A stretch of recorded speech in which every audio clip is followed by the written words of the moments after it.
dapat bantu kita untuk kita plan. Bukannya buka cawangan tu tinggal angan-angan.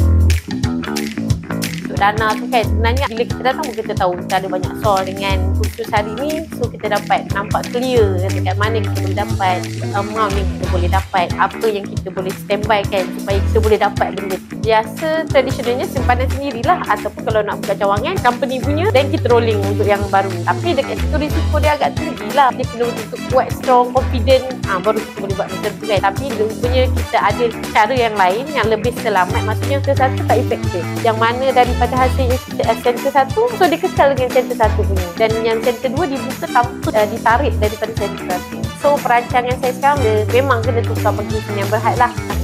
Kita tak dapat betul-betul figure yang nak bercakap tentang dan berhad dengan enterprise ni, apa kelebihan dia dan berapa banyak kena spend. Sebelum ni kita dimaklumkan memang benda tu complicated. Untuk saya sendiri, saya tak standby lagi untuk menjadi complicated sebab kita masih jiwanya pendidik tu lebih daripada entrepreneur, bukannya entrepreneur lebih daripada pendidik. So dia mindset dia tu masih lagi kan 100% entrepreneur. Sebab tu dia jadi takut-takut risiko apa semua tu. Sebab bila kita jadi pendidik, kita tak fikir pasal risiko keuangan. Tapi bila kita dah ada staff, kita kena fikir efek kepada staff kita yang dah ada. Tapi hari ni kita clear, tak adalah sesusah yang digambarkan. Saranan saya untuk benda yang kita tak clear dan kita ada plan, dapatkan ilmu tu dari orang yang betul supaya kita boleh dapat clear view dan kita dapat bantu kita untuk kita plan. Bukannya buka cawangan tu tinggal angan-angan. Buat masa ni dah bertahun dah tinggal angan-angan kan. Tapi tidak ada keberanian untuk melangkah.